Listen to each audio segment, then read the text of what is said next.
آپ کو سلامت رکھے. یہ آپ کی دعاؤں کا صدقہ ہے اور وہی صدقے کے تحت چند ٹوٹے پھوٹے کلمات ادا کر لیتا ہوں. تو جہاں پر ہے میں صرف ایک بات دینا چاہتا تھا، پھر بعد میں بات آ گئی کہ علی کی گھٹی میں کیا ہے. علی کی گھٹی میں ماں کا دودھ نہیں ہے. کوئی اور سمجھ تو آپ گئے ہیں پھر بھی چھپ کر کے بیٹھے ہیں. بلکہ بیوی نے علی کو حوالے کیا. جیسے حوالے کیا تو اب آؤ علی کے خطبے کی طرف جو نہج البلاغہ میں حضرت علی کا خطبہ ہے. حضرت علی فرماتے ہیں وَلَقَدْ عَلِمْتُ موضعی من رسول اللہ صلی اللہ علیہ وآلہ وسلم بالقرابت القریبت والمنزلت الخصیصت وضعنی فی حجرہی وانا بلد یضمنی الى صدرہی ویمسنی جسدہ ویشبنی عرفہ. اور جب مجھے بھوک لگتی تھی تو مجھے اٹھا کر میری ماں کے حوالے نہیں کرتے تھے بلکہ وہ کانا یمضغ الشیء ثم یلقمنیہ. اذا کا لقمہ اٹھا کر اپنے منہ میں رکھ کر لعاب نبوت میں پیس کر میرے منہ سے منہ ملا کر مجھے وہ لقمہ کھلا کر بتا دیتے تھے کہ جن کی گھٹی میں شراب ہے وہ اور ہے، جس کی گھٹی میں محمد کا لعاب ہے.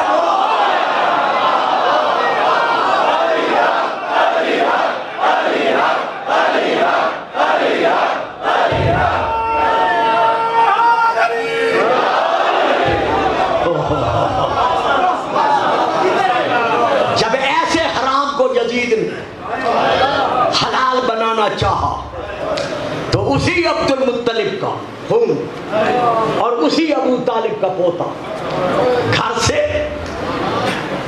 رسول پاک کی نواسیوں کو، علی و بطول کی بیٹیوں کو لے کر چلا.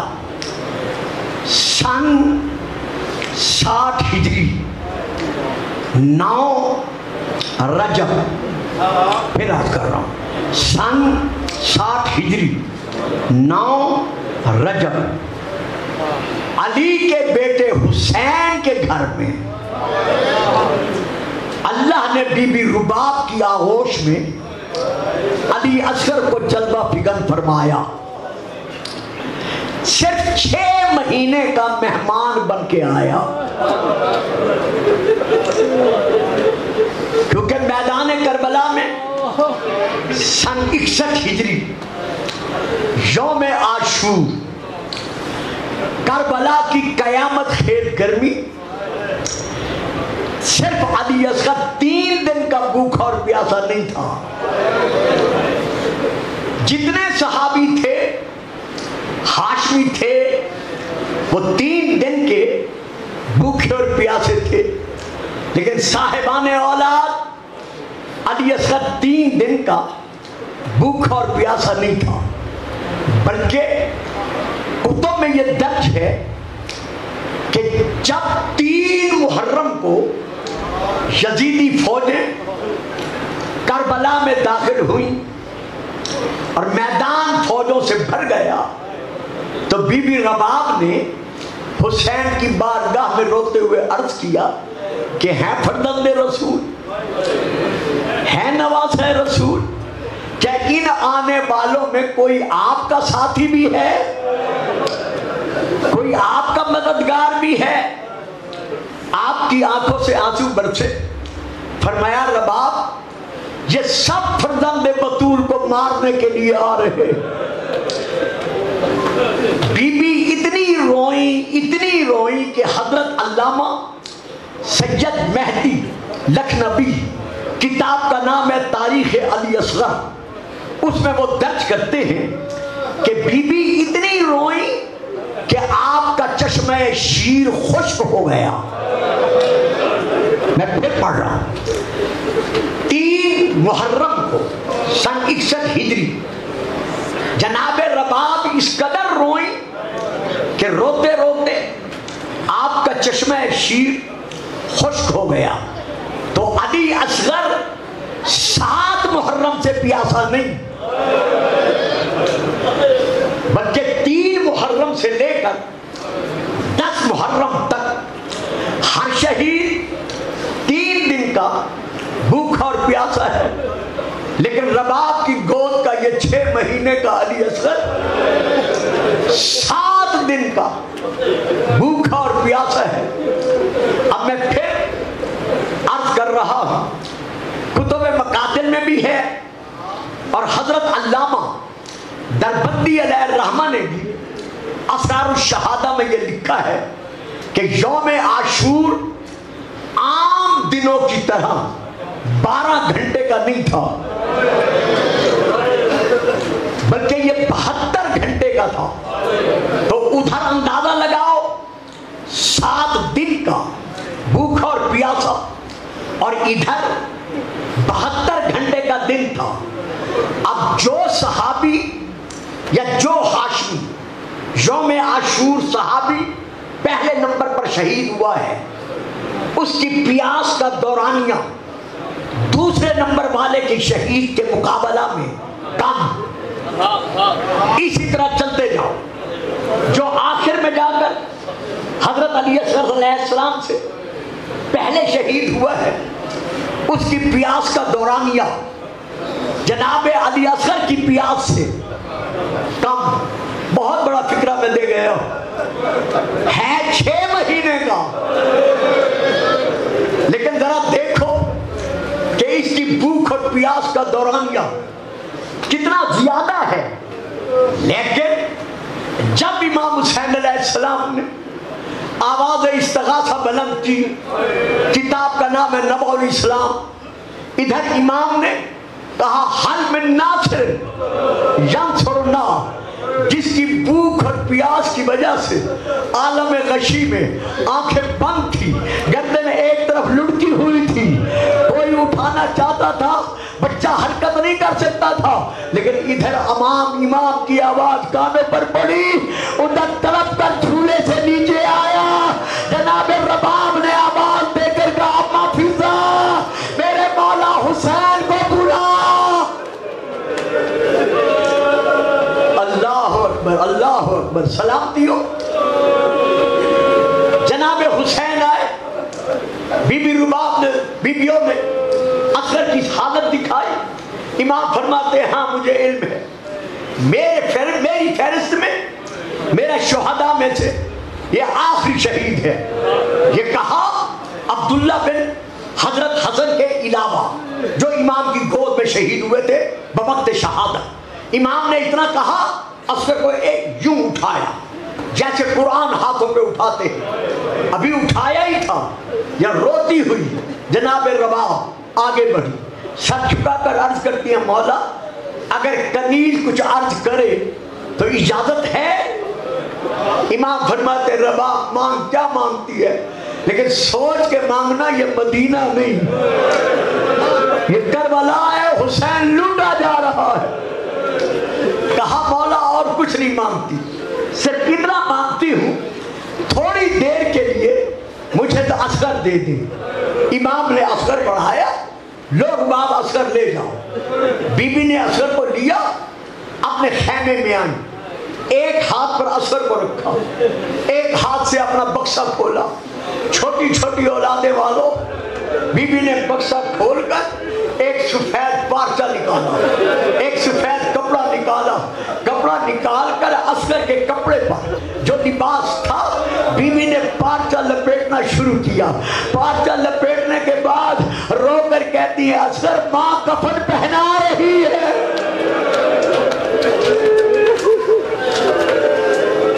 مرحبا مرحبا مرحبا۔ جب حرملہ کا تیر آئے گردن نہ ہلانا، مجھے دادی زہرا سے شرمندہ نہ کرانا۔ صاحبان اولاد حسین نے اصغر کو لیا، اب آ کے دامن میں لائے، چونکہ دھوپ بہت زیادہ تھی۔ جب اشقیاء کے سامنے پہنچے امام نے دامن ہٹایا، اصغر کو یوں ظاہر کیا کر کے کہا لوگو اگر تمہارے نزدیک کوئی مجرم ہے تو میں ہوں، یہ 6 مہینے کا بچہ، اس کا کیا جرم ہے، اس کا کیا قصور ہے، صرف اور صرف اسے ایک گھونٹ پانی پلا دو۔ یہ کہا اور یوں اصغر کو دونوں ہاتھوں پر بلند کیا، بلند کر کے چاروں طرف دکھایا، دکھا کر کہا اس کی دادی کے ہاتھ پر مہر کا ہے پانی، ایک گھونٹ کی ضرورت ہے، اسے ایک گھونٹ پانی پلا لو۔ رونے والوں آگے پڑھنے سے پہلے اس روایت کو مکمل کرنے سے پہلے میں آپ سے پوچھتا ہوں، جو بچہ صرف اور صرف 6 مہینے کا ہو اور اس پر پیاس کا غلبہ ہو، اس کو کتنے پانی کی ضرورت پڑتی ہے؟ یہ ماں سے پوچھو، میری بہنوں سے پوچھو جو گودیوں میں اولادیں رکھتی ہیں، کہ بچہ جب 6 مہینے کا ہو یا کم ہو یا ذرا زیادہ اور اسے پانی کی پیاس کی طلب ہو اور پانی نہ مل رہا ہو تو وہ کیا کرتی ہیں؟ پانی کا ایک گوشہ لے کر پانی کے گلاس میں وہ گوشہ ڈال کر، ایک یوں گوشہ ڈال کر، بچے کا منہ کھلا ہوا ہوتا ہے، 2 قطرے اس کے منہ میں ڈال دیتی ہیں، بچے کے لیے یہی پانی کافی ہو جاتا ہے۔ لیکن ہائے کربلا،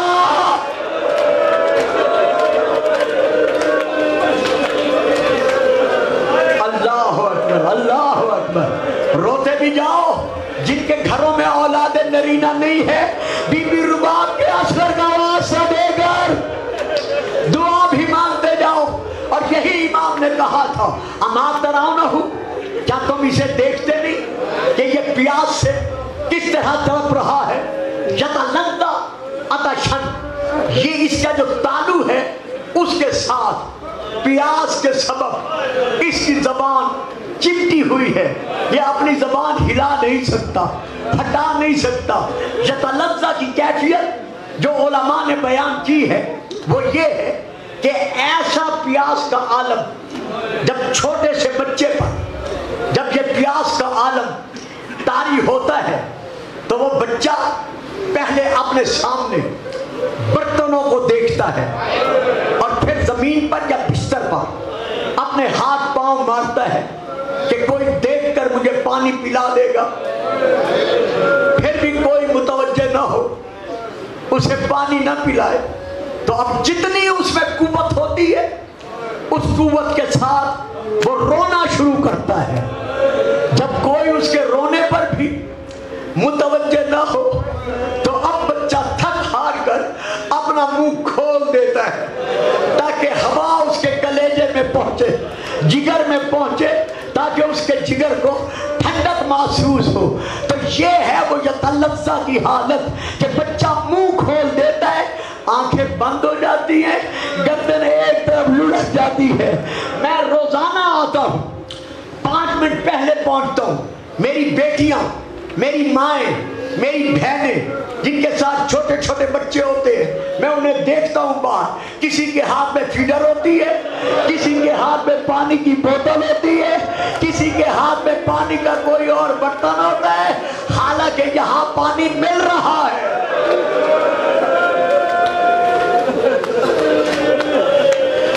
یہاں سائے میں بیٹھے ہیں، پانی کی کمی نہیں ہے، لیکن پھر بھی میری چھوٹی چھوٹی اولادیں رکھنے والی بہو بیٹیاں پانی ساتھ لاتی ہیں تاکہ بچہ پیاس سے نہ تڑپے۔ لیکن ہائے کربلا علی اصغر، ادھر امام نے پانی مانگا، ادھر پانی مانگا، اور ادھر ابن سعد کے حکم پر حرملہ نے 3 نوکوں والا تیر زہر میں بجھا ہوا اصغر پر چھوڑا، ادھر تیر چھوڑا، اب مجھے معاف رکھنا کوئی برداشت نہ کر سکے، ادھر خیمے کے دروازے سے اصغر کی ماں نے پکار کر کہا، خبردار اصغر، بیٹھے رہے بیٹھے رہے بیٹھے رہے، پڑھنے کے مجھے مسائل، بیٹھے رہے۔ ہائے ہائے، ادھر اصغر کی ماں نے، بی بی رباب نے دروازے پر کھڑے ہو کر آواز دے کر کہا، خبردار اصغر، تیر پاپا کو نہ لگنے دینا، مجھے دادی بطول سے شرمندہ نہ کرانا۔ اصغر نے ہمت کر اپنی گردن کو بڑھایا، تیر فرراٹے لیتا ہوا اصغر کے کانوں پر اور اوپر کے حصے پر آ کر لگا۔ ہائے میں کیسے پڑھوں، آپ کے میرے 12ویں امام غم حسین کے وارث زیارت ناحیہ میں رو رہے کر فرما رہے ہیں، یذهب الطفل من العذن الى العذن، اتنے زور سے تیر لگا کہ اصغر ایک کان سے دوسرے کان پہ